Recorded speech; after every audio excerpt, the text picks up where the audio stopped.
नमस्कार, आप देख रहे हैं आपका अपना चैनल भिवानी हलचल और खबरों के संग में मैं हूं दृष्टि शर्मा। आइए सबसे पहले डालते हैं एक नजर आज की हेडलाइंस पर। निर्जला एकादशी पर शहर में हुए अनेक जगह कार्यक्रम।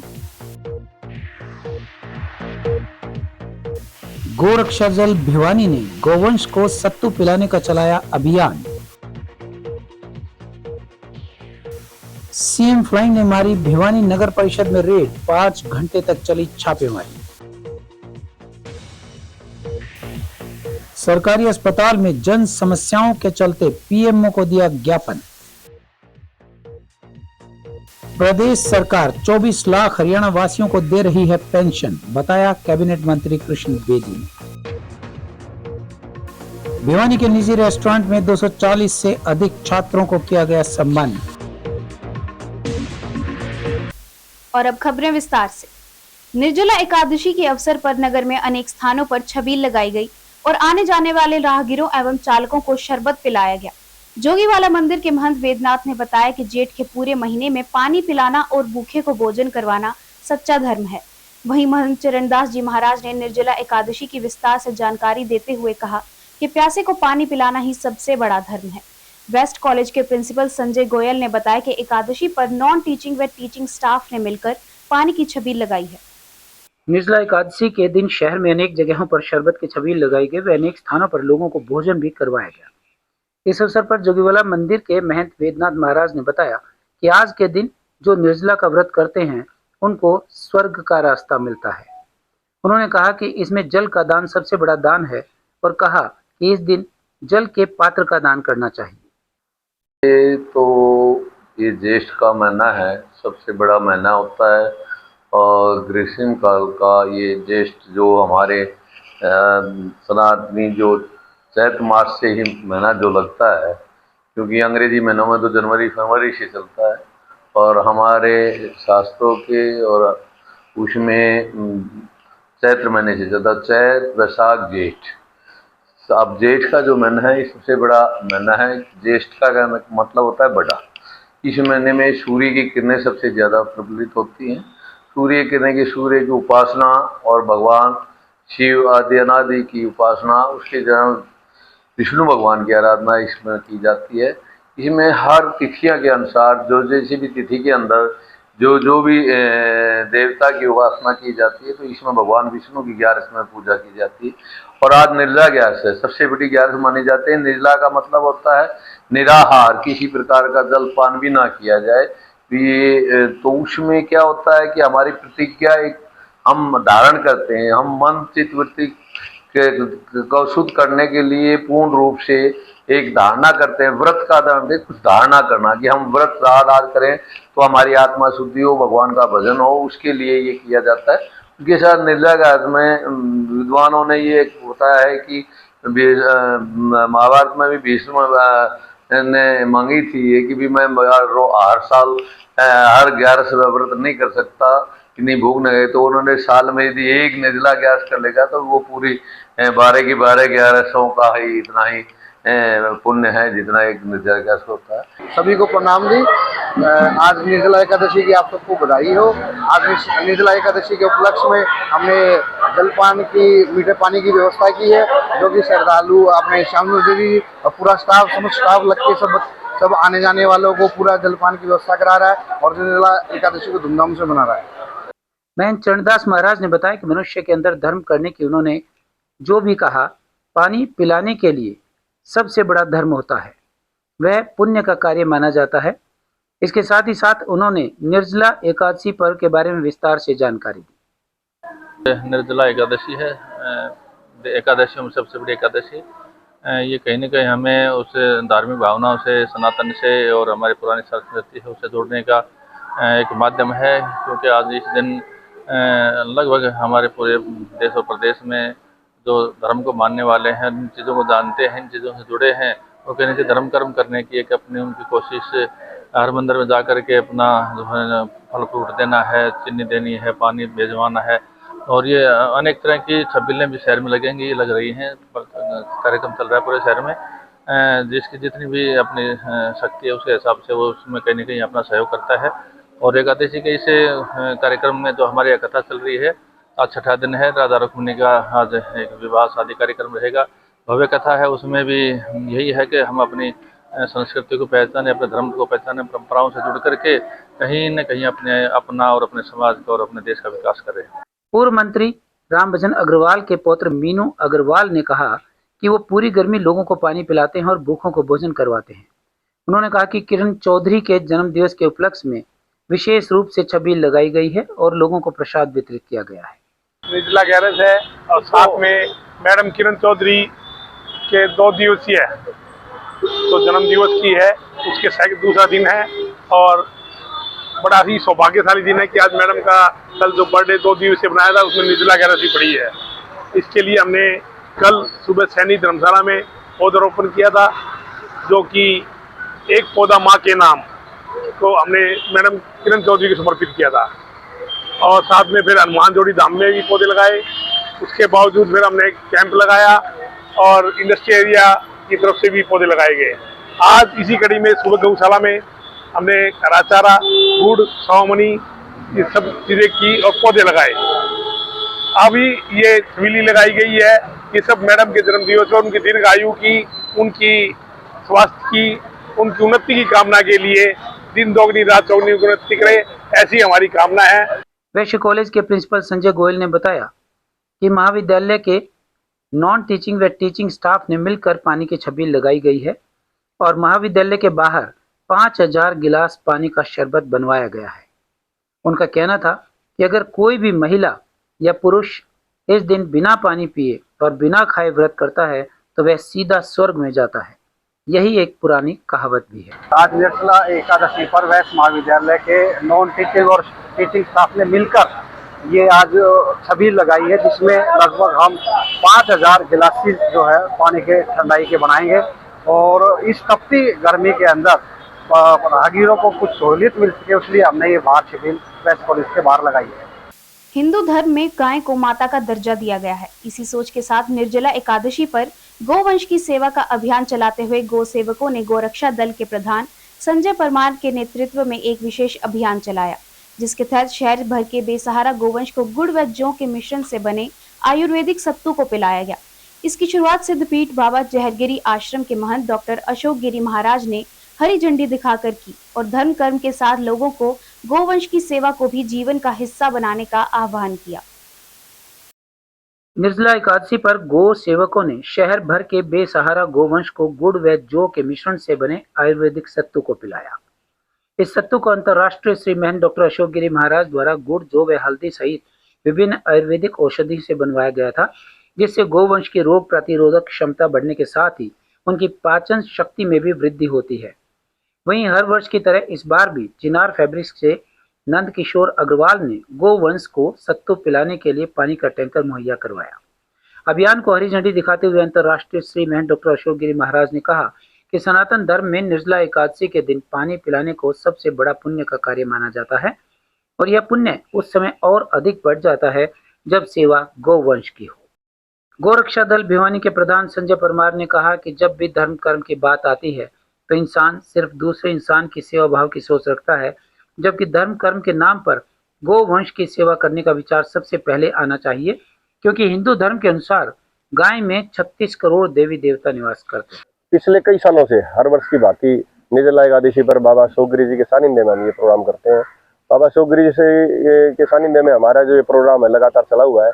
इसमें हम 2 दिन पहले महाराज अशोकगिरी जी एक सत्तू का मिश्रण तैयार करते हैं। सत्तू में गुड़, जौ और अन्य आयुर्वेदिक औषधियाँ होती हैं हल्दी वगैरह के साथ, तो वो हम 2 दिन पहले तैयार करवा लेते हैं महाराज जी से। और फिर अगले दिन हम बाबू रामभजन जी के परिवार के हमारे को है ना चिनार शूटिंग से हमारे को एक टैंकर दे देते हैं और उसके बाद हम शहर में आम जितने भी बेसहारा जीव जंतु उनको पिलाते हुए और नंदीशाला में हम क्या अभियान समाप्त करते हैं। इस आयुर्वेदिक औषधि से इनकी इम्यूनिटी पावर बढ़ती है। शहर के अंदर जो बेसहारा है जीव जंतु हैं इनकी कौन आसरा है। आम जनता को तो ठूस ठूस के पिला देते हैं, हम आज के दिन रोक के पिलाते हैं, लेकिन इनको कोई नहीं पूछता, घर के आगे आते ही डंडा मारते हैं। इसलिए गौरक्षा दल के गौ सेवक बाबा अशोकगिरी जी के सानिध्य में हम लगातार इस अभियान में चले हुए हैं, इससे ताकि इनकी इम्यूनिटी पावर बढ़े और थोड़ा सा ये इनका मजबूत बने digestion system. Rohtak CM flying ने भिवानी के नगर परिषद में करीब 5 घंटे तक छापेमारी की और रिकॉर्ड खंगाले। इस दौरान नगर परिषद के 4 कर्मचारी देरी से पहुंचे, जिन्हें नगर परिषद की तरफ से नोटिस थमाया गया। साथ ही नगर परिषद में पहुंचे लोगों की शिकायतों से संबंधित रिकॉर्ड की भी जांच की गई। नगर परिषद के ईओ राजाराम ने बताया कि रोहतक सीएम फ्लाइंग की टीम सुबह 9 बजे के करीब ही पहुंच गई थी। टीम ने प्रॉपर्टी आईडी से संबंधित रिकॉर्ड खंगाले, जो आवेदन लंबित हैं उनका रिकॉर्ड चेक किया। जनसंवाद से ग्रीवेंसेस, बिल्डिंग प्लान के नक्शे संबंधित रिकॉर्ड मांगा है। सीएम फ्लाइंग ने शुक्रवार को भिवानी की नगर परिषद में छापेमारी की और 5 घंटे तक रिकॉर्ड खंगाला। सीएम फ्लाइंग ने प्रॉपर्टी आईडी से संबंधित रिकॉर्ड खंगाला, जो आवेदन लंबित है उनका रिकॉर्ड भी चेक किया। जनसंवाद से ग्रीवेंस, बिल्डिंग प्लान के नक्शे संबंधित रिकॉर्ड मांगा। नोडल अधिकारी राजाराम ने बताया कि प्रॉपर्टी आईडी लगभग 917 अभी भी पेंडिंग है। सीएम विंडो की 289 शिकायतें लंबित हैं। वहीं जनसंवाद की 76 और 703 बिल्डिंग प्लान भी पेंडिंग है। सभी ब्रांच इंचार्ज व अधिकारियों को सख्त निर्देश दिए गए हैं कि सभी कार्य समय पर पूरे हों। जो भी कर्मचारी ऑफिस में समय पर नहीं आएगा, उसके खिलाफ कार्यवाही की जाएगी। सभी लंबित शिकायतों को जल्द से जल्द पूरा कर दिया जाएगा। हमारे जो सीएम फ्लाइंग के अधिकारियों ने हाजिरी रजिस्टर चेक किया। हाजिरी रजिस्टर चेक करने के बाद जो हमारे 4 कर्मचारी एब्सेंट थे और मेरे द्वारा इनको जल्द से जल्द नोटिस जारी किया जाएगा, इनको सभी को 4 कर्मचारियों को। इसके बाद इन्होंने अधिकारियों ने, सीएम फ्लाइंग के अधिकारियों ने पीआईडी से संबंधित रिकॉर्ड खंगाला है। सीएम विंडो की जो कितनी पेंडेंसी है उनके बारे में रिकॉर्ड मांगा है। जनसंवाद से संबंधित जो ग्रीवेंस है उनका रिकॉर्ड मांगा है और जो बिल्डिंग प्लान के जो नक्शे अप्रूव से संबंधित जो रिकॉर्ड है उनका इन्होंने मांगा है। तो इस कार्यालय की रिपोर्ट मैं आप लोगों को रख रहा हूँ। हमारी जो पीआईडी है वो 917 पेंडिंग है। सीएम विंडो की हमारी जो कंप्लेंट है 289 ओवरड्यू है। जनसंवाद की जो कंप्लेंट है वो 76 है और जो बिल्डिंग प्लान जो हमारे जो पेंडिंग है वो 703 है। मैंने सभी जो ब्रांच के जो कंसर्न्ड जो अधिकारी हैं, ब्रांच इंचार्ज है, सभी को सख्त निर्देश दे दिए हैं, जैसा कि सरकार के द्वारा जारी किए जाते हैं। सरकार भी चाहती है कि जो सभी कार्य ऑनलाइन कार्य समय पर पूरे हों और मेरी कोशिश रहेगी कि जो भी कर्मचारी ऑफिस में समय पर नहीं आएगा उसके खिलाफ भी कुछ अधिकारियों को लिखा जाएगा। और आज की जो छापेमारी कड़ी में मैंने सभी अधिकारियों को निर्देश जारी कर दिया है कि आप सभी समय पर आएं और लोगों की जो सभी समस्याएं हैं, जो भी ग्रीवांस है, जो भी कार्य है, वो समय पर करें। चौधरी बंसीलाल नागरिक अस्पताल की जर्जर होती व्यवस्था को लेकर जन संघर्ष समिति और शहर के गणमान्य नागरिकों ने पीएमओ को ज्ञापन सौंपा और मांग की है कि अस्पताल में पहले की तरह ओपीडी सेवाएं दोबारा शुरू की जाएं। साथ ही अस्पताल में नई लिफ्ट लगवाए जाने और शौचालय की सफाई करवाए जाने जैसी मांगे रखी। कहा कि अस्पताल की दीवार से लगती सर्कुलर रोड की तरफ सीवरेज लीकेज भी एक बड़ी समस्या बनी हुई है। उन्होंने चेतावनी दी है कि अगर उनकी मांगों पर जल्द ध्यान नहीं दिया गया तो 9 जून को बड़ा प्रदर्शन किया जाएगा और मुख्यमंत्री के नाम ज्ञापन भी सौंपा जाएगा। जन संघर्ष समिति संयोजक कॉमरेड ओम प्रकाश ने कहा कि नागरिक अस्पताल के तमाम डॉक्टर्स मेडिकल कॉलेज में भेज दिए गए हैं, जबकि मेडिकल कॉलेज के लिए अलग से विशिष्ट डॉक्टर व पैरामेडिकल स्टाफ भर्ती होना चाहिए था। अब मेडिकल कॉलेज में अत्यधिक भीड़ रहती है और नागरिक अस्पताल ठप करके रख दिया गया है। यह भिवानी की जनता के लिए ठीक नहीं है। चौधरी बंसीलाल नागरिक अस्पताल एक समय में 500 बेड का सबसे अच्छा अस्पताल था। आज भी जांच की सभी मशीनें, ऑपरेशन रूम, लैब व मरीजों के लिए अलग अलग वार्ड बने हुए हैं और मरीजों को मेडिकल कॉलेज व अस्पताल के बीच कई चक्कर काटने पड़ रहे हैं। चारों लिफ्ट खराब होने से मरीजों व उनके तामीरदारों को भारी परेशानी का सामना करना पड़ रहा है। उन्होंने कहा कि अस्पताल के बाथरूम व टॉयलेट गंदगी से भरे पड़े हैं, आपातकाल विभाग में भारी बदबू आ रही है, वह मरीज और तामीरदार खड़े नहीं हो सकते। उन्होंने कहा कि यदि अस्पताल प्रशासन ने उनकी मांगों पर शीघ्र ध्यान नहीं दिया तो 9 जून को प्रातः 10 बजे चौधरी बंसीलाल नागरिक अस्पताल बचाओ संघर्ष समिति भारी प्रदर्शन करके जिला उपायुक्त के माध्यम से मुख्यमंत्री को ज्ञापन भेजेंगे। चौधरी बंसीलाल नागरिक हॉस्पिटल की ओपीडी बंद कर दी गई है और इसकी चारों लिफ्टें खराब हैं। 6 मंजिल हॉस्पिटल है, लोगों को बहुत दिक्कत होती है हम इसी के लिए हमने आज पीएमओ साहब से को ज्ञापन दिया है और इसके मेन गेट भी बंद कर दिए गए हैं, जिससे इंडोर में जाने के लिए बहुत लंबा घूम के आना पड़ता है इमरजेंसी से। और गैनी वार्ड बिल्कुल पास में है, जच्चा बच्चा को ले जाने के लिए काफ़ी लंबा घूमना पड़ता है, लेकिन इस पे हमारा नागरिक हॉस्पिटल का प्रशासन है कोई ध्यान नहीं दे रहा। हम पहले भी इनसे रिक्वेस्ट कर चुके हैं और ये हमेशा टाल मटोल कर रहे हैं। हर शहर में जहाँ मेडिकल कॉलेज है वहाँ नागरिक हॉस्पिटल भी होता है। नागरिक हॉस्पिटल नहीं होगा तो कैसे काम चलेगा? अब कोई जुकाम का, पेट दर्द का मरीज है, वो कोई मेडिकल कॉलेज में थोड़ा ही जाएगा। तो इन्होंने बहुत ही गलत किया है, इस ओपीडी के डॉक्टर ही वहाँ ले गए, जबकि मेडिकल कॉलेज पे 400 करोड़ रुपया लगा है, तो वहाँ स्पेशलिस्ट डॉक्टर भी होने चाहिए। आम पेशेंट नागरिक हॉस्पिटल में देखना चाहिए और कोई क्रिटिकल केस है वो यहाँ से रेफर होके जाए। हमने यही इनको ज्ञापन दिया भी आप इस व्यवस्था को सुधारो। क्या आश्वासन दिया? इन्होंने आश्वासन दिया है कि पीएमओ साहब से मिले, वो कह रहे मेरे बस की बात तो नहीं है, सरकार जो करेगी वो करेगी, लेकिन हमने इनको टाइम दिया है। अगर ये सोमवार तक इस व्यवस्था को नहीं सुधारते, जो पीएमओ साहब के हाथ में है वो व्यवस्था तो इनको सुधारनी चाहिए।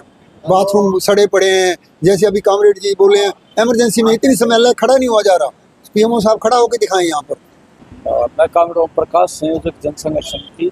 आज हमने संघर्ष समिति की तरफ से और के नागरिकों की तरफ से पीएमओ साहब को ज्ञापन दिया।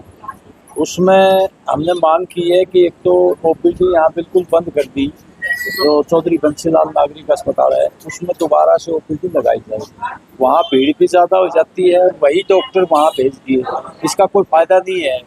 हमने मेडिकल कॉलेज का फ़ायदा तभी मिले जब वहाँ विशिष्ट योग्यता के डॉक्टर आए, स्टाफ आए, और वो पुराना स्टाफ वहाँ भेज दिया, वहाँ भीड़ लगी रहती है। तो यहाँ नागरिक अस्पताल में दोबारा से ओपीडी लगाई जाए, एक तो ये हमारी मांग। दूसरी मांग है, लिफ्ट खराब है, यहाँ पेशेंट और उसके तामीरदारों को बड़ी भारी दिक्कत होती है ऊपर वार्डों में चढ़ने से।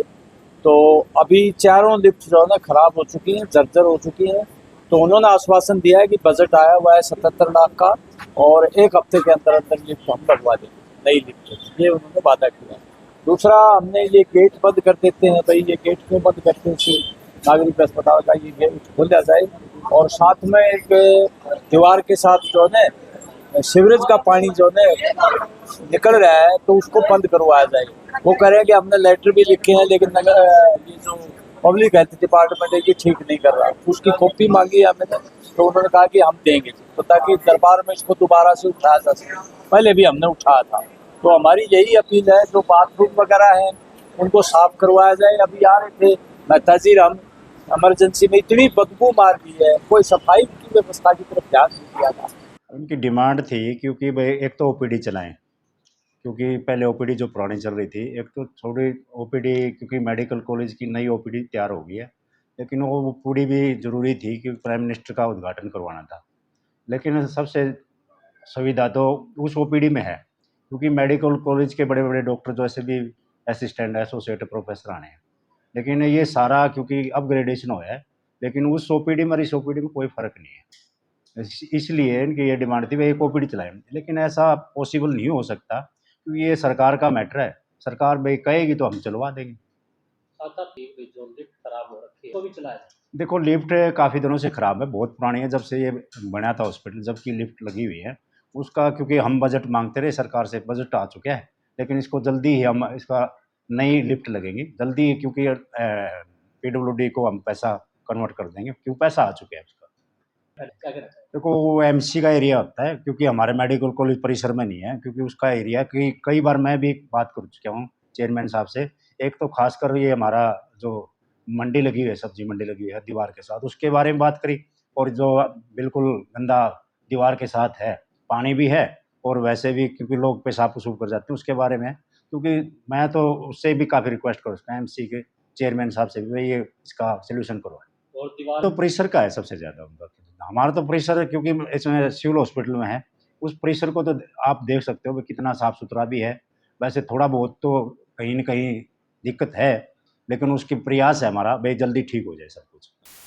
भिवानी पहुंचे हरियाणा के सामाजिक एवं न्याय अधिकारिक मंत्री कृष्ण कुमार बेदी ने कहा कि प्रदेश में उनके विभाग द्वारा 24 लाख लोगों को पेंशन दी जा रही है, जिनमें बुजुर्गों को 3000 रुपए प्रति माह की राशि दी जा रही है। उन्होंने कहा कि मुख्यमंत्री जल्द ही लाडो लक्ष्मी योजना के तहत महिलाओं को सम्मान भत्ता देने की योजना की शुरुआत राज्य स्तरीय कार्यक्रम से करेंगे।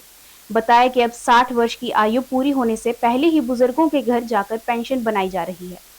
हरियाणा के सामाजिक एवं न्याय अधिकारिता मंत्री कृष्ण कुमार बेदी ने कहा कि राज्य सरकार अंतिम पायदान पर खड़े व्यक्ति को लाभ देने के लिए तत्पर है।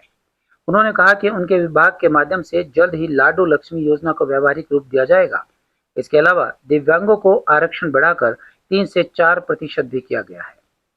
पत्रकारों के सवालों का जवाब देते हुए उन्होंने कहा कि राहुल गांधी के चंडीगढ़ दौरे का कांग्रेस को कोई लाभ नहीं होगा, क्योंकि कांग्रेस नेता विहीन, मुद्दा विहीन, कमजोर व लाचार पार्टी है, जो हरियाणा प्रदेश में 37 विधायक होने के बावजूद भी अब तक अपना नेता प्रतिपक्ष नहीं चुन पाई है।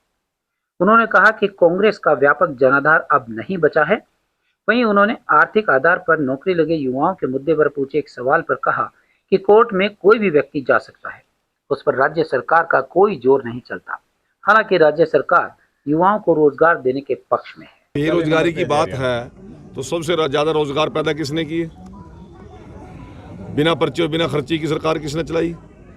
आज युवाओं की जो भीड़ एमएलए मंत्रियों कोठी पे हुआ करती थी, आज वो कोचिंग सेंटर पे है। एक कलम से 24 हज़ार नौजवानों को मुख्यमंत्री शपथ बाद में लेते हैं, पहले उनको अपॉइंटमेंट लेटर देते हैं। पूरे देश के अंदर जिस प्रकार का चहुमुखी विकास हो रहा है, चौथी देश आर्थिक शक्ति बन चुका है। सैन्य बल आज के दिन हमारा मजबूत है, अनाज के भंडार भरे हुए हैं, बड़े बड़े हाईवेज, वंदे भारत ट्रेन। कौन से क्षेत्र में आप जाओगे? जब देश की बागडोर मोदी जी ने संभाली थी 69 एयरपोर्ट थे, आज 176 एयरपोर्ट हैं देश के अंदर। एम्स की क्या स्थिति थी पूरी दुनिया के अंदर? आज 18 जिले ऐसे हैं हरियाणा के जहां मेडिकल कॉलेज का काम शुरू हो चुका है। किस क्षेत्र की बात करोगे? हर जगह देश ने तरक्की की है और देश के मजबूत नेतृत्व के कारण तरक्की की है। हरियाणा सर कोर्ट में कोई जाए, आपको रोक सकता है क्या कोई? मुझे रोक सकता है क्या कोई? नहीं, मैं जो बात आपको कर रहा हूँ को रोक सकता है क्या? संभव नहीं है। परंतु मैं आपसे पूछना चाहता हूँ कि आपके गांव इस भिवानी जिले में बारडा और लोहारू की टेल पे पानी आए कितने साल हो गए थे? वो मनोहर जी ने दिया। 24 घंटे जिन तारों में आज 24 घंटे बिजली चलती है, इन पे तो माताओं के लत्ते सूखे करते थे। आप वो समय भूल गए क्या कि भिवानी जिला शुरू होने ही रोहतक के बाद सड़क की चौड़ाई क्या रह जाती थी? आज चहुमुखी विकास किया हमने, हर क्षेत्र में विकास किया है, चाहे शिक्षा की हो, चाहे रोजगार की हो, चाहे इलेक्ट्रिसिटी की हो, चाहे पीने के पानी की हो, चाहे टेल तक पानी पहुंचाने की हो। कौन सा क्षेत्र ऐसा है जिसमें हमने काम नहीं किया? हर चीज़ में उपलब्धता रही है हमारी। और मनोहर जी और नायब सिंह सैनी जी ने मोदी जी के नेतृत्व में हरियाणा को तरक्की की ओर लेकर गए। भिवानी के निजी रेस्टोरेंट में प्रतिभावान छात्र एवं छात्रों के सम्मान में प्रतिभा सम्मान समारोह का आयोजन किया गया। इस समारोह में मुख्य अतिथि के रूप में हरियाणा विद्यालय शिक्षा बोर्ड के चेयरमैन डॉक्टर पवन शर्मा ने शिरकत की। Board chairman doctor Pawan Sharma ने कहा कि इस तरह के कार्यक्रमों से बच्चों को प्रोत्साहन मिलता है। इस कार्यक्रम में अलग अलग क्राइटेरिया रखा गया था, जिसमें 7,580 और 90% तक के बच्चों में से कुल 240 छात्र एवं छात्राओं को सम्मानित किया गया।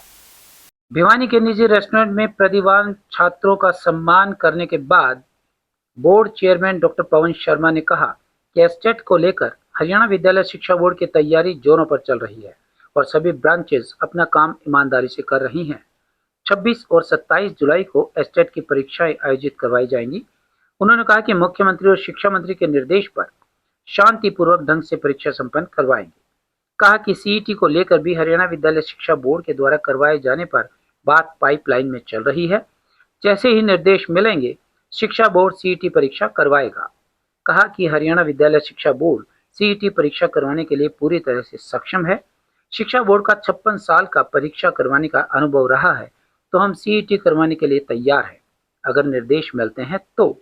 उन्होंने कहा कि एस्टेट को पारदर्शी बनाने के लिए टीमों का गठन किया गया है और सभी तैयारियां जोरों पर चल रही हैं। आज जो ये Panipat institute of engineering and technology यानी पाइप के द्वारा पानी के प्रतिभावान छात्राओं को छात्र छात्राओं को सम्मानित किया गया है। ये एक बहुत ही अच्छा प्रयास और इन बच्चों के लिए बहुत ही एक बड़ा सम्मान है। इससे बच्चे न केवल प्रोत्साहित होते हैं बल्कि दूसरे जो विद्यार्थी हैं उनको प्रेरणा मिलती है। और इसके साथ साथ यहाँ न केवल सम्मानित भी किया गया है बल्कि इन सभी बच्चों को विद्यार्थियों को अपने आगे के करियर के बारे में भी जो पॉसिबल अपॉर्चुनिटीज इनकी हैं उसके बारे में बहुत अच्छी तरह से गाइड किया गया है। तो मैं तो यही अपेक्षा करता हूँ कि पाइट जैसी जो संस्थाएं और एजुकेशन इंस्टीट्यूट्स खास तौर पर हैं, इसी प्रकार से समाज में अपना योगदान देते रहें और आने वाली हमारी जो भावी पीढ़ी है इसको एक सही दिशा मार्ग निर्देशन यानी अपना देते रहें। इसके लिए मैं इन सबको बधाई देता हूं और सभी बच्चों को शुभकामनाएं देता हूं कि अपने आने वाले करियर में वो अपनी ऊंचाइयां छुएं। सबको बहुत बहुत धन्यवाद। इसमें क्राइटेरिया क्या रखा गया था, ये कितने परसेंट तक बच्चों को जिसके मार्क्स हैं उनको बुलाया गया? इसमें 75% तक के बच्चों को बुलाया गया था। क्राइटेरिया इसमें था, टॉपर्स रहते उनके लिए 100% स्कॉलरशिप का इसमें क्राइटेरिया, जैसा कि यहाँ डिस्प्ले किया गया था, पावर पॉइंट प्रेजेंटेशन लगी थी। इसके साथ साथ अलग अलग क्राइटेरिया था, भाई 80%, 90% का जो मतलब परसेंटेज है, और ये 50% और आखिर का जो 75% का जो मतलब यहाँ विद्यार्थी रहा है उसको 10,000 रुपये का क्राइटेरिया यहाँ मैंने पढ़ा है, बोर्ड पर लिखा होता है, जो कि बहुत ही अच्छा समाज के प्रति एक जिम्मेवारी जो समझनी चाहिए इस प्रकार की संस्थाओं को वो निभाई गई है।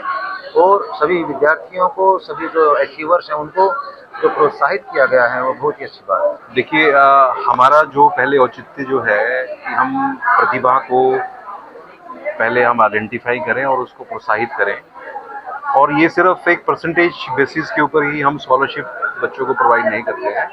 हम बहुत से अलग क्राइटेरियाज हैं। अगर बच्चों में लीडरशिप क्वालिटी है, अगर कोई गर्ल चाइल्ड है, जो जैसे आपने देखा कि स्कॉलरशिप में हमने 75% मार्क्स से ऊपर हम बच्चों को अलग अलग स्कॉलरशिप बच्चों को दे रहे हैं, और अगर स्टूडेंट्स 95% है या वो स्कूल टॉपर है या डिस्ट्रिक्ट टॉपर है तो उसको 100% उसको स्कॉलरशिप मिल रही है। तो उसके अलावा अगर कोई बच्चा स्कूल के अंदर हेड गर्ल या हेड बॉय है उसको भी है, अगर वो कोई नेशनल गेम्स में या किसी स्टेट खेला है या इंटरनेशनल खेला है तो उसको भी 100% स्कॉलरशिप जो है कॉलेज देगा। और इसके साथ में जो सबसे बड़ा इम्पोर्टेंट एस्पेक्ट आज के दिन में है कि मैं सोचता हूँ कि भिवानी हमारा हरियाणा में थोड़ा सा एक तरफ कटा हुआ डिस्ट्रिक्ट हम मानते थे कि मेन धारा में नहीं चलते थे पर, लेकिन अब रोड नेटवर्क्स इतने अच्छे बन गए हैं तो मुझे नहीं लगता कि हरियाणा का कोई भी डिस्ट्रिक्ट अब पीछे रहने वाला है।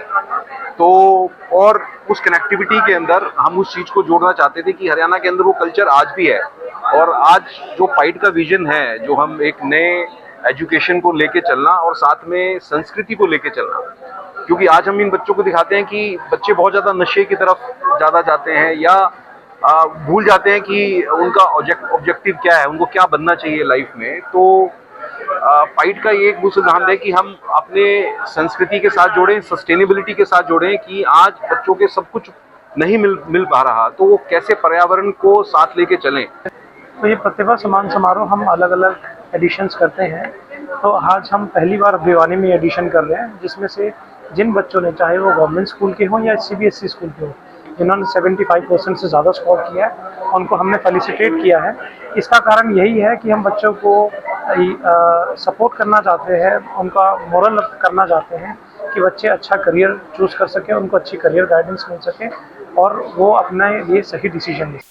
और अब चलते चलते शिक्षा मंत्रालय ने अपने आधिकारिक बयान में कहा है कि आज की दुनिया में बचपन में मोटापा एक बढ़ती हुई चिंता है। छात्रों को तेल के अत्यधिक सेवन के प्रतिकूल प्रभावों और मोटापे से इसके संबंध के बारे में तत्काल शिक्षित करने की आवश्यकता है। मंत्रालय ने नियमित व्यायाम और योग पर जोर देते हुए कहा कि स्वस्थ जीवन शैली बनाए रखने और अतिरिक्त कैलोरी जलाने के लिए छात्रों को रोजाना व्यायाम करना चाहिए। साथ ही शिक्षकों को छात्रों में मोटापे की पहचान करने तथा छात्रों को शारीरिक गतिविधि बढ़ाने के बारे में मार्गदर्शन करने के लिए प्रशिक्षित किया जाना चाहिए। शिक्षा मंत्रालय की ओर से मिड डे मील में तेल का इस्तेमाल कम करने की सलाह दरअसल प्रधानमंत्री के परीक्षा पे चर्चा और मन की बात के बाद जारी की गई, जिसमें उन्होंने बच्चों के मोटापे पर चिंता जताई थी।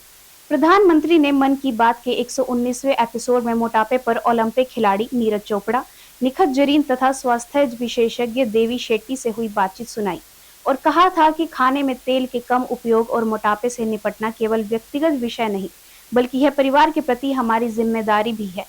खान पान में तेल का अधिक इस्तेमाल दिल की बीमारियां, मधुमेह और उच्च रक्तचाप जैसी बीमारियों की वजह बनता है।